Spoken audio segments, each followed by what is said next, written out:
Stan Jabalisco here, proprietor and operator of amateur radio station W1GV Whiskey 1. Good vibrations. Coming at you from the Black Hills of South Dakota. I would like to explain to you how a Transmatch works. You've heard of this type of device if you're a ham radio operator, or if you've been a ham radio operator for any length of time. You also know that it's sometimes called an antenna tuner, and here is a typical arrangement for a Transmatch. Your radio right here, a coaxial feed line with a characteristic impedance of 50 ohms, almost always 50 ohms, which is what the radio wants to see in order to work at its best, at least if it's a ham radio, and your Transmatch or tuner at the feed point where the line joins the antenna. There's another way to use a Transmatch, and that is if you have a random wire, you can put a Transmatch right at the radio. For example, like, well, let's here's your radio, here's your Transmatch, and then there goes your random wire antenna. By random wire, I just mean that you just string it out as far as you can, as high as you can, as long as you can, and then connect it to your Transmatch, and then to your radio. But why do you need a Transmatch, and what does a Transmatch actually do, and how does it work? As for the circuits, I've drawn some of those diagrams in other videos, but I would like to show you what a Transmatch actually does in more general qualitative terms. Other than a random wire, you may, by the way, if you're really fortunate and have a good location, you can use parallel wire transmission line and then run it up to a center fed dipole antenna as cut for the resonance at the lowest frequency that you plan to use. Well, what the Transmatch actually does is two things. It matches the impedance, or it gets rid of the reactance in your load. That's one thing that it does, so that your load is just a purely resistive impedance. And the second thing that it does is it matches the resistance to 50 ohms. Now, you may have seen impedance diagrams, and if you've read any of my books, particularly Teach Yourself Electricity and Electronics, which I highly recommend, you know that any antenna, any load at radio frequencies has two components to it. The resistance, usually called R, and the reactance, usually called X.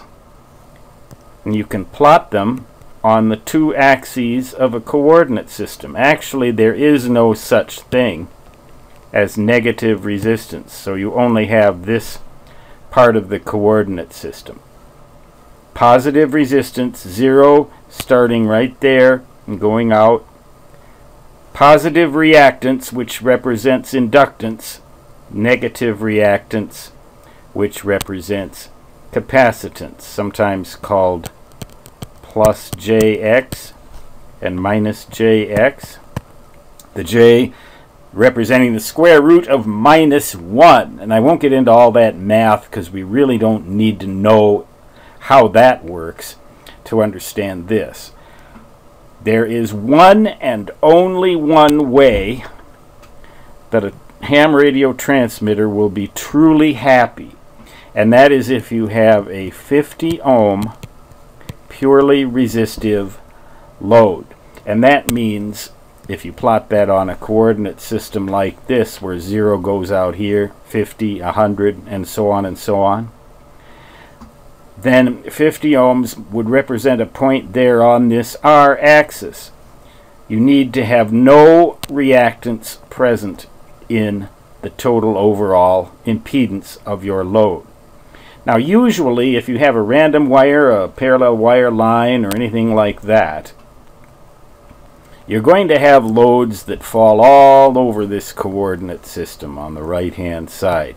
You're not going to have anything on the left hand side, as I said, because there really is no such thing as negative resistance in these kinds of situations. So let's just get rid of all that. Let's just get rid of it all, and I will redraw this coordinate system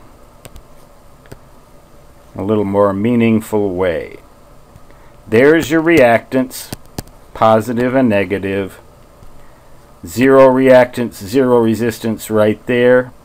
Your 50 ohm pure resistance right here. And this is what your transmitter wants to see. But your load, unless you happen to have a very carefully designed antenna for a very specific frequency, is going to have impedances that go all over the place.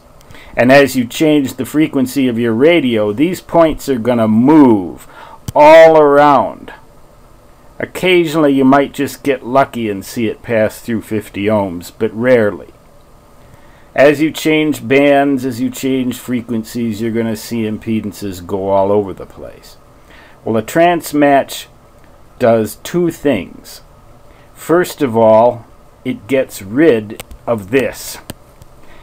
It gets rid of the reactance, leaving you with a point that is a pure resistance somewhere along this resistance axis. It might end up being at 50 ohms by coincidence, but usually not. Usually it'll end up being more or less. The first thing the transmatch does, though, is get rid of this reactance, so you're on this axis. The second thing that the transmatch does is to bring this point to 50 ohms. And then your transmitter is happy. And your receiver is happy too. It's more important, though, in regards to transmitting than it is in regards to receiving. So that's what a transmatch does. Now, I'm not sure where the term transmatch came from. It might come from the fact that it it certainly comes from the fact that it matches the impedance. The trans, I don't know where that comes from, but we certainly all understand what an antenna tuner is. The same thing. So you get that antenna. First of all, you get rid of the reactance, and then you bring that resistance either down or up to 50 ohms. And that usually requires two controls on the transmatch, and that's why you'll usually find that an antenna tuner has two controls. Usually one, the PAL-Star that I have, and that's an excellent brand of transmatch, by the way, PAL-Star. They make a whole bunch of really good antenna tuners. So I recommend you just enter that into Google and take it from there. You'll usually find in a transmatch an inductor that you can vary and a capacitor that you can vary. And those conspire to do what I've just said. They get rid of the reactance and then they bring the resistance to 50 ohms. Actually, they do those things simultaneously. Stan Gibilisco, W1GV, signing off for now. Hope that helps you a bit. Maybe I'll do some more videos on transmatches in particular. How best to use them and how not to use them. 73, and so long.